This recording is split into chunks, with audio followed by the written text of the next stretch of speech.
Good afternoon, everybody. My name is Inga Cotton. I'm the founder and executive director of San Antonio Charter Moms, and these are Charter Moms Chats. And I'm really excited that today we're featuring Democracy Prep at the Stewart Campus. And so if you go to sachartermoms.com, you'll see the newly published enrollment guide blog post with lots of details about Democracy Prep at Stewart. And now we get to have a conversation with two of the leaders from Democracy Prep at Stewart. So let me introduce Virginia Boyce, and she's the executive director and principal of Democracy Prep at the Stewart campus. And we also have Michelle Herrera, who's the Director of Operations at Democracy Prep at the Stewart campus. So Virginia and Michelle, thank you so much for joining me on Charter Moms Chats. Thank you for having us. We're very excited to be here and to be back. Yes. Yeah. So, okay, so for folks who are not sure, like, what is Democracy Prep? What is this? So I guess let me set a little bit of context, right? So Democracy Prep at the Stewart campus specifically is a partnership school with SAIC, but there's a larger Democracy Prep, right? That's kind of based on the East Coast and has schools in multiple states, and then was already a successful charter network, and that's why SAIC sought out a partnership. So, but can you explain like big picture Democracy Prep? What is like the mission vision of that? Of course. So Democracy Prep Public Schools, we talk about our mission a lot. The mission of Democracy Prep Public Schools is to educate responsible citizen scholars for a life of active citizenship and success in the college of their choice. And so one thing I think that makes our school model unique is that balance of college readiness, rigorous academics, and awareness, but also a real emphasis on civic engagement and students being exposed to the diversity within their own communities, but also the broader world, and really being encouraged and challenged to be active in their broader community. So we draw definitely upon those tenets of Democracy Prep Public Schools, but have some uniqueness with our Texas campus in our partnership with San Antonio ISD. Yeah. So, okay, can you explain more about like what it means that Democracy Prep at Stewart is a partnership school? And in the blog post, I kind of explain of like, hey, if you're doing the enrollment process, it's going to be through the SAISD Choice Schools portal and things like that. But yeah, can you just explain more about like what that partnership means with SAISD? I think what the partnership means for us is just to get the best of both worlds.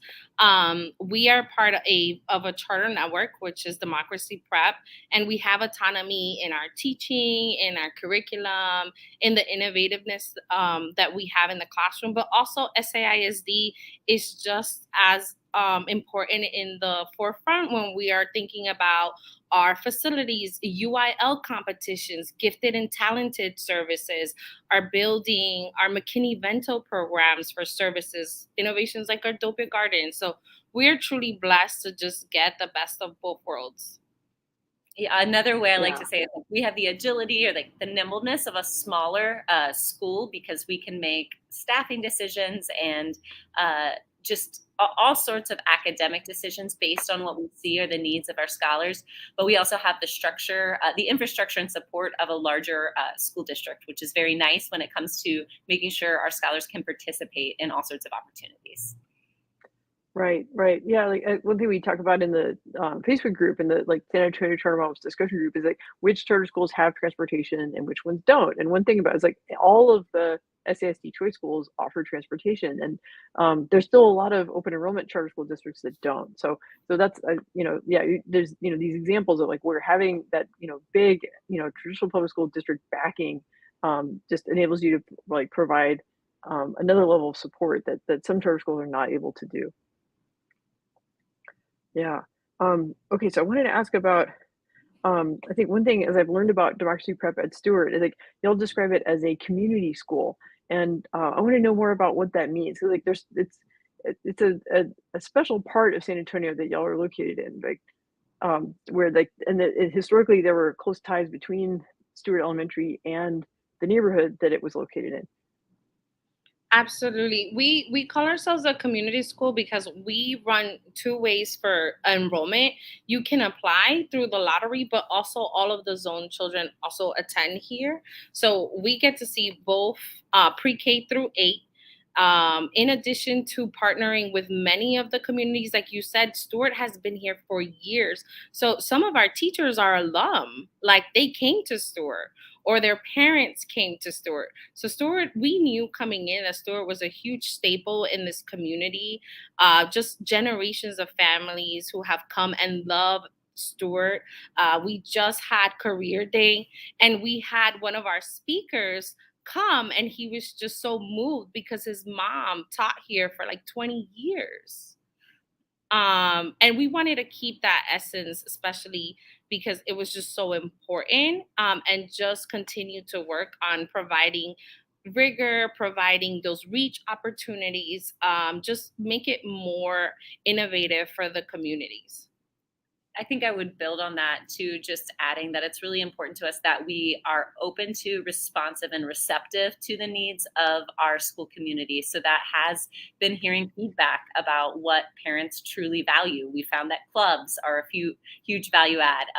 We also want to make sure that we provide high quality services and remove barriers for families as much as possible, whether that is transportation or supplies, or access to mental health services. We try as much through some of our community partnerships to break down the barriers that we are able to, so that students and families have what they need to access a high quality education.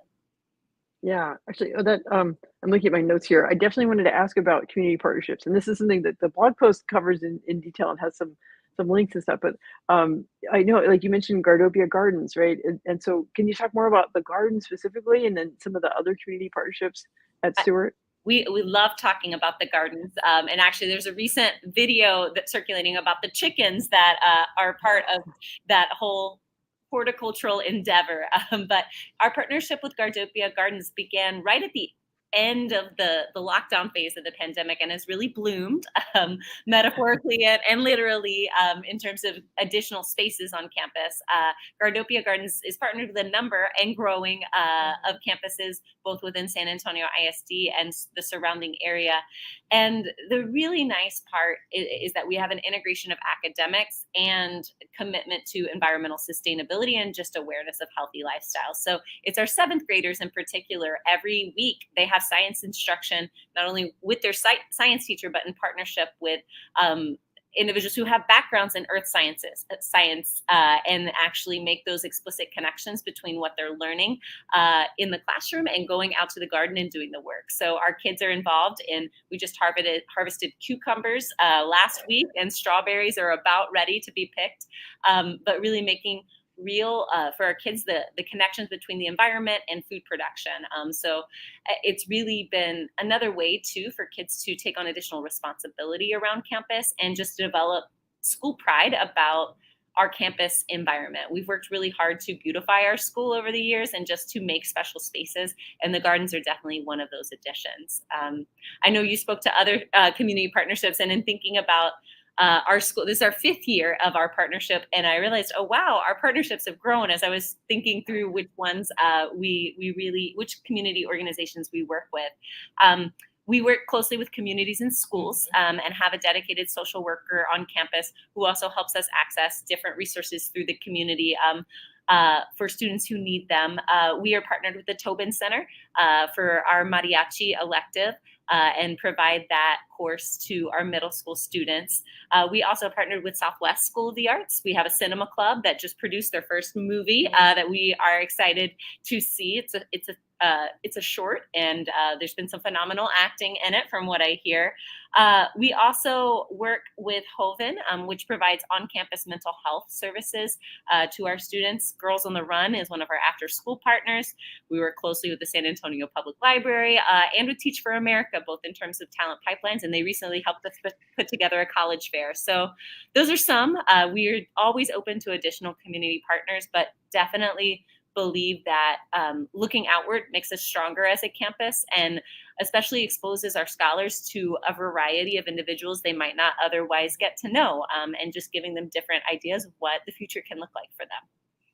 Yeah, well, I think that just by describing those partnerships, and like especially in detail, like the Gardopia partnership, like it paints a picture of like just how many different experiences the students get to have, and like what the range of supports that they have. And earlier y'all mentioned like clubs was something that from community input that you learned was like really important to students and families and community members. So what are some of the experiences that students get to have? Like, so, and they get to do multiple field trips during the school year, right? And then throughout the year, they get to participate in clubs, like even as young as kindergarten, they get to join clubs. I can speak to the clubs and the trips just because I'm always in the forefront of planning those. We do 3 field trips per year, the beginning, middle, and end for all grades, pre-K through 8th, because we want to make sure that they all get an experience to go somewhere. So there's a very intricate matrix that we have where we plan everything so no one's repeating the trip and they get to experience new experience. Some of the places that they've gone has been the natural caverns. We've gone to the Science Mill. We've gone to the Techport Center Arena, which was really exciting. Morgan's Wonderland, and many more that they choose. We always try to ask them to. We're all about voice, so we try to see what they're excited about. Some of them also went bowling too, which was really exciting.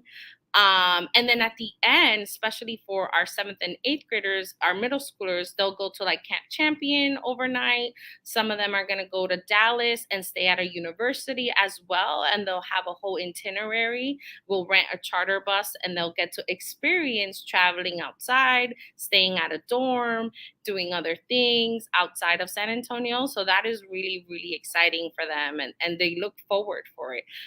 In terms of clubs, we noticed that our kids really love spending time with us. We're Lots of time. Yeah, we're like, it's time to go. But they're like, are you hosting a club? So we have calligraphy club, art club, Lego club, book club, anime club, karaoke club, because they like to sing. And it's really exciting because I think they see their teachers, all the hidden talents that our teachers have. Like, obviously, they're in the classroom doing their core subjects like art and math. But then they also have these hobbies or passions outside of school that we try to have club sponsors for. And it just makes for a really good relationship building. We know that kids come to school when they're seen by their educators and they're appreciated and valued. And so it's just another opportunity for our kids, but also for our staff to bond with our kiddos. And I think at this point in time too, kids feel pretty comfortable proposing club ideas too. They're like, what about board game club or chess club? Like that. They definitely have, our clubs have continued to grow at the insistence of our scholars. Yes. Right. They've learned that they have agency, and the way to get something done is to ask for it, right? And absolutely. I would be remiss to also say our middle schoolers also, with the benefits of San Antonio ISD, participate in UIL sports. So we have 6 different sports seasons as well throughout the school year. Oh, and our student council. Oh, yeah, we'll talk about our student council. We'll talk about civics. Yeah, that's right. Yeah, that's actually, well, the students are learning, they can speak up and maybe get a new club started like that. Like you mentioned earlier, that like part of the overall democracy prep mission is that students be brought up as citizens, and they have agency in the world. They can believe that they're connected to the community. They believe that they can make change, and they learn what those levers are. So how do y'all implement that at the Stewart campus? It's definitely been a journey of continuing to build and recognize what is working and what students are passionate about as well. At its very core, democracy prep believes in civic education. So students, there's some embedded rituals, like in 3rd through 8th grade, every Tuesday, scholars are going to watch the news. They're going to respond to it. They're going to have a class discussion. There are certain annual events. We've ramped them up over time. We have our student council elections, but then they in turn host our mock elections. And scholars were the poll workers this year. They led the rest of their peers through the voter registration process, and then oversaw the polls, oversaw the counting of the polls when we did our mock gubernatorial election this year. But we also then have some school-wide annual events, particularly in conjunction with different identity months. We have Mi Gente has become a really popular event where scholars showcase different traditions from their families. And we have a wide variety of countries that are represented in our student body. So whether that's via dance or poetry, they each work with their teachers to bring something to showcase in that event. And we had a lot of people crowded around campus this fall for that event. Another favorite event has become the Living History Museum, which happens during Black History Month, when scholars learn about a prominent individual who's really impacted the course of African American history, and they get into character and present from the vantage point of that individual to a panel of judges. I think one of the things that we're most proud of is our robust student council. That's been a growing organization over the years, and they are very active. They were helping me today. Actually, they had a proposal for a student incentive, but I made them take it over. They're responsible for an attendance incentive and celebration that they completely oversaw and managed it for hundreds and hundreds of students who earned it that they needed to distribute today. But our elementary student council recently placed first place in the Stand Up, Speak Out statewide civics competition. They created a proposal about green and safe playing places for their neighborhood, and definitely wowed both the San Antonio panel and then the panel in Austin with their proposal. So lots of different opportunities, some that all scholars participate, others that advance the idea of student leadership and student proposal. We really believe in kids. Okay, if you think this, now actually do it. How are you going to put those pieces together? Yeah. I was talking to another educator earlier today. Like sometimes and I experienced this as a parent. Like I might have an idea, I present it to my kids, and they're like, "Mom, that's lame." Well, can you tell I have teenagers, right? And then it's like, okay, I got to ask them. Like, what are they motivated about? The things they're going to work hardest towards are the things where it's their idea. They set the goal, and I'm not. It's not to me. Which goal is not the big deal. But I just want to see that they set a goal and they make the effort towards it, and they whatever obstacles they encounter along the way, they're motivated to overcome those whatever unexpected complications will happen. It may be it's not going to be a straight line, but they'll get there. And that's what's so important. And I think that's why like the civic aspect of this, students speaking up, that's so important about what Democracy Prep is doing. I will give it was an attendance incentive that they proposed, and I have staff that really want to be helpful and wanted to help oversee it. But I was like, no, like we also got to give them the space, and there might be some mess ups. It might not be perfect, but that's also part of the learning process for kids of like, oh, hey, like I actually proposed and then am in charge of making the system work for our school, which there's a lot of value for that. Yeah. You've already shared a lot of great stories about the school culture and the traditions and stuff. Are there more stories you can think of that? Because I'm a big believer. We cover multiple wonderful schools in San Antonio, but what makes them so different and so exciting is that they each have their own culture. And it's been fun for me to watch, Democracy Prep become part of the Stewart community, and then as this culture evolves. But so, what are some stories you can think of that express that culture, like to people who are maybe just getting familiar with Democracy Prep? And I'm going to tell a story in a moment. I'm actually going to first start with we're very data driven at Democracy Prep. And I think things that speak to the school culture for us, as we're in our 5th year of the partnership, has also just been demand for kids to attend our school. So our school had been a school that had space in it, we will say, and we are officially at complete capacity in terms of really having families seek us out and want their scholar to be here. And that's reflected in parent surveys. We do use parent surveys and parent meetings throughout the year to hear what's going well and what we can improve. And I think the caring atmosphere around our campus and adults who genuinely just want the best for their children comes out as a theme that drives school culture. When I think about moments of celebration and like that convergence of school culture and academics, I think, so last year was the first year that we had a full 8th grade class. So this is our 2nd year having 8th grade. And I'm thinking in particular, it was also the first time for one of our math teachers to offer algebra. She had taught the students in a previous grade level, but decided that she wanted to take the stretch. And the culture in that classroom over the course of the year was just pretty incredible to watch, because I would go on observations with other adults, visitors to campus, and are the students leading the class or the teacher? And the moment came when they received their results from the algebra exam, and they had 100% pass rate, which we were really excited about for having offered algebra for the first time. And I think the culture around what I saw was peers encouraging peers and peers pushing peers, which is where we want to get to. Scholars that are really going to believe in the best and push for each other.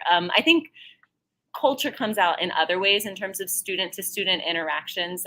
And I think we have a number of educators who are just so skilled at facilitating restorative conversations to help kids learn how to fix problems after something has happened, or facilitating morning meetings. That's a big part of what we do. But I also think, especially as beginning in the elementary age, with unique advantages of having an academy, our parent culture is also incredibly important.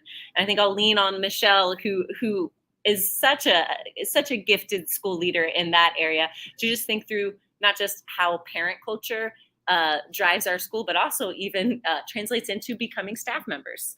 Yes, I think our parents have been just a huge part of our success, because we have an open door policy. We find ways for them to come in and support us in what we're doing. They're so invested in the community, whether that's volunteering and doing bulletin boards, or coming in and realizing that maybe they have a passion for teaching as well and want to help in the classroom, whether it's like a teacher aide, a paraprofessional, and then or go back to school, because they just feel so happy leading a life of service and just of giving back, of agency and giving back, right?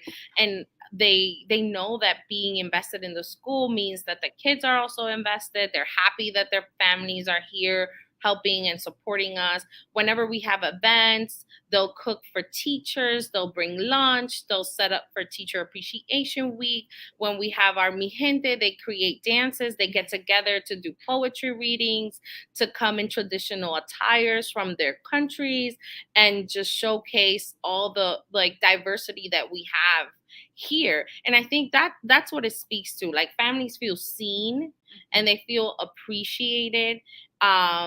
And this has just become community. Like, I was doing a registration the other day, and the mom was like, one of my parents was like, did so and so already come? Let me send her a text that you're doing registration. Like, they tell each other, I'm gonna remind her, okay, so that you can have 100%. I'm like, oh, thank you. So they're just so sweet. I mean, we have parents who are here, I think it's most Friday evenings at this point, by their own decision, taking English classes with one of our teachers, for example. Wow. And the community fostered between parents navigating the educational systems, I think, is invaluable as well, just so that students and families have support systems beyond when they're enrolled here at Democracy Prep at Stewart. Wow, that's really beautiful. I think a lot of parents are looking for a school community that's that close knit, and it's a beautiful thing to find it. And like, the pandemic was really hard on those kinds of relationships, and I'm sure that it's taken a lot of work for y'all to build that at a in a new school culture, and to build that in spite of all the headwinds of the pandemic kind of making people isolate, and making people concerned about being together. But and you're doing this in a neighborhood that's been historically under resourced, and so you're creating opportunities, and like that kind of goodwill and trust that builds, like, when people interact together and have common goals, like that's just, it's just magic. Like, it really solves problems, and it opens doors. And I was thinking about the fact that attendance was the topic of that student-led project, right? And they were handing out the rewards, but attendance is, like, it's such an issue, because I don't know about Stewart in particular, but I think for SASD as a whole, like, attendance rates are lower than they were before the pandemic, especially for among older kids or very young kids. And but it's really hard for kids to learn. It's especially hard to close gaps if kids are not on campus. And so, like try to build that attendance culture that's so important. And how wonderful that it turned out to be a student-led project. Well, and I think I would jump in and say, we had struggled with attendance a lot last year. That was our big rock for this year, is how do we not only get kids in school, but make school an exciting place that kids want to be there. And it speaks to those community connections. What we found has been most pivotal. Yes, we have attendance incentives, and the kids are quick to self-identify when they feel like they deserve a reward, and we've heard that. But also, every student who has been identified as needing more support in attendance has a designated adult who checks to make sure they're here every single day. So it doesn't fall all on the homeroom teacher. Every adult on campus has 2 kids that they're primarily responsible for. So we've actually seen our attendance continue to increase over the entire school year, and really we can continue to go up, but we have been really excited to be surpassing our attendance goals for the year this year due to that collaboration. Yeah, that's great. Now, Michelle, did you have school culture stories to share too? Yes, and I'm still a mama here. I think I told you that the first time we met. So Is it Mia, seventh grade now? Is that yeah, right? Yeah. Mia's in fifth Wow. grade now. Oh, Yeah. fifth. Okay, sorry. Yeah. And she's part of the student council. So she went to Austin and was just so excited when she was like, "We won state." And I was like, "What?" I remember getting like the call and the text. I couldn't believe it. As an administrator, Yeah. I was so proud. But as a mom, I was even more proud that they had made it because I helped secure the bus, make sure they had all the things that they needed to be like on their way. They got here at 6:30 a.m. and we're so pumped.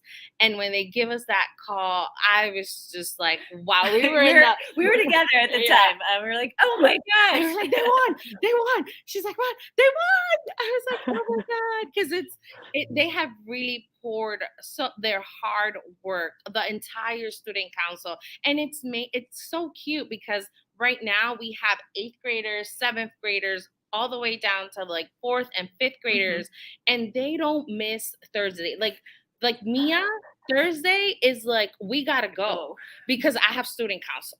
And I'm like, oh, okay. Even today I saw Mariana's mom came and picked up her sister because they had an appointment. And I was like, oh, are you gonna take Mariana? And she goes, no, it's student council. And I was like, oh yeah, it's student council. Mia's the student council too.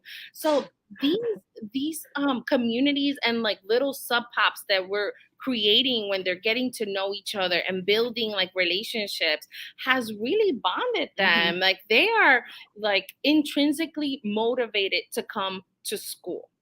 What we do is just make sure that we remove hurdles for our parents and for our kids. Like we're on top of transportation in making sure that our routes are clean and on time, that our bus drivers are showing up. We have spaces for our parents to give us feedback.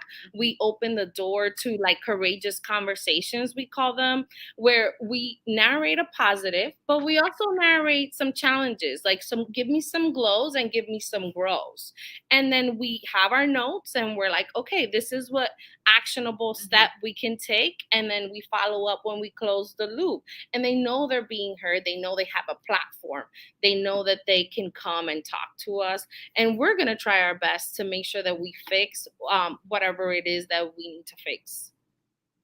Yeah. Well, and I think the data that backs that up is the fact that y'all are fully enrolled, and you were able to do that in a challenging environment, but really making the case that Democracy Prep at Stewart, it's not just a school that serves the immediate neighborhood, but it's also because of all the clubs and sports and these opportunities for connection, it's attracting families even from outside the zone for Stewart. Absolutely. And our 8th graders, I mean, I can speak to our 8th graders applying to high school. Our counselors have done a phenomenal job in making sure that our 8th graders know what programs. Like we have so many kids going to Cass Med and like engineering and Fox Tech and St. Philip's. Like they did tours, they did the application, and then I came into the fold to help them navigate the choice process with Schoolmate and then complete the registration, because a lot of them are scared to leave us because they've been with us for so long. They've been with us for so long, and we always go through hurdles together. Like if there's a new step, we're going to do it together. We're going to learn how to do it together. So then we were like, okay, we have registration night just for them, choice night just for our 8th grade class, so that and everything is in English and Spanish because we talk about, being equitable and making sure that the information is available to first generations, to non-English speaking,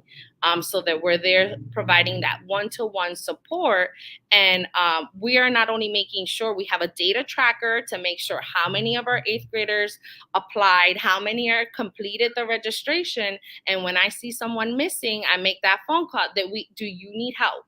I'm available. Let's finish that registration, because I want to make sure that our kids get to the next step, even if it's not with us. We know that they're ready and that they're going to make a great impact wherever they go. Yeah, I know about schools that do that for college admissions, but it's so great that y'all are doing that to make sure that they get into, these great like choice high schools in SAIC. Mm-hmm.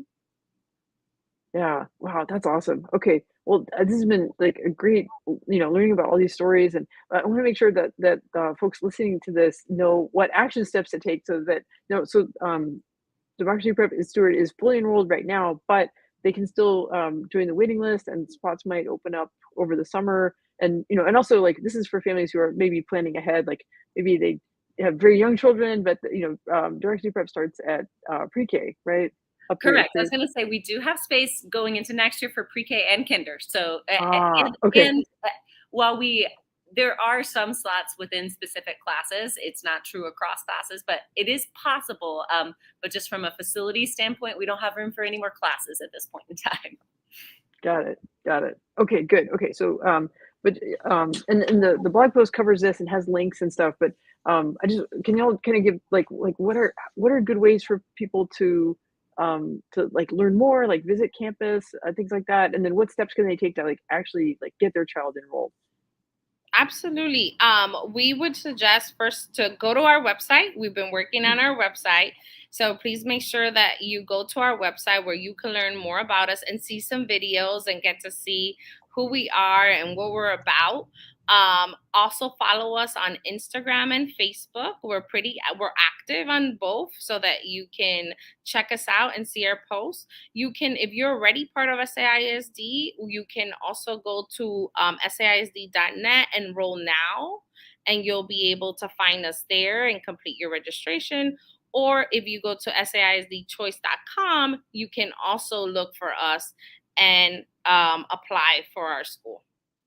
If you'd like to learn more, though, and experience our campus, you can always call our school to set up a time to have a school tour. We're happy to show you around campus and give more information in person, or answer any questions over the phone just about our available spaces and program offerings. Yeah, I'm a big believer in visiting the campus. And y'all like, it's not super recent that I've been. I know like over the years y'all have made a ton of improvements, and like Michelle said, like I follow the social media accounts, and you guys are always sharing. Like I saw the chickens, I saw the living history, the like the wax museum of like the students all dressed up as these historical figures, like so you guys do a great job communicating through, but even through those pictures I can see like, oh wow, that campus, yeah, it looks sharp, like it's there's just a lot of pride that comes through in what the campus looks like. And it's good for families to like visit and just experience the culture that way, and like try to imagine their own children, because like I remember what it was like when my kids were 3 and 4, and I was looking at campuses and thinking about dropping them off there and leaving them there. Like, you want to know that there's going to be adults that they can have relationships with, and learn to trust and speak up about what they need. Yes, definitely a great, and I think that's what shines through in terms of parents experience schools through their teachers, and I can only sing the praises of our staff and what they bring to the table and just their talent. I would say we are always on the look for great talent, and are active participants in the teacher incentive allotment. So have designated teachers who have track records of strong results serving our students in the community. So yes, definitely come see the campus, walk the halls. We can even coordinate with teachers on classroom visits, because we would love to have new scholars come and experience what it means to be an OWL. Yeah. Okay, so I'm just going to recap real quick, like the ways to find you guys. So the website for the campus is DPSC, right, which stands for Democracy Prep at the Stewart Campus, but it's dpsc.democracyprep.org. So that's one way to get to the specific campus page, like through the Democracy Prep website. I know that so SAIC Choice has a whole directory of like all the choice schools in SAIC. There's a little page there about Democracy Prep, and that's one way to access the application. And then Michelle mentioned SAIC.net/enroll, so that's another way to access the online application. Yeah, and then, there's like specifically like Virginia said, call the campus, set up a time for a tour, be able to get into a classroom and observe, just ask any questions about how things work. And SAC does a good job too. Like their enrollment office, answers questions, and they really are trying to make it as easy as possible. Like take, like Virginia said, try to remove barriers, so that people can access high quality education, because that makes a huge difference in people's lives. Yes. Yeah. Okay. Well, great. Well, wow. I've learned a ton. Like and now I want to come visit the campus. I want to see the You're gardens and stuff. welcome to come Yeah. around. Yeah. No, it just sounds wonderful. So, well, I really enjoyed the conversation. I hope the audience is as excited as I am about what's happening at Democracy Prep at Stewart. And I look forward to keeping in touch and getting more updates as y'all grow. Well, thank you so much for your time. We really appreciate all the support you and your team have given us since we founded our school, and we look forward to sharing more updates and news in the future. Absolutely. Great. Thank you for having us. It's so nice to come back, right? And reflect on where we are 5 years in. Yeah. Yeah, that's great. Okay. Well, thanks, Virginia. Thanks, Michelle. Take care. You too. Bye.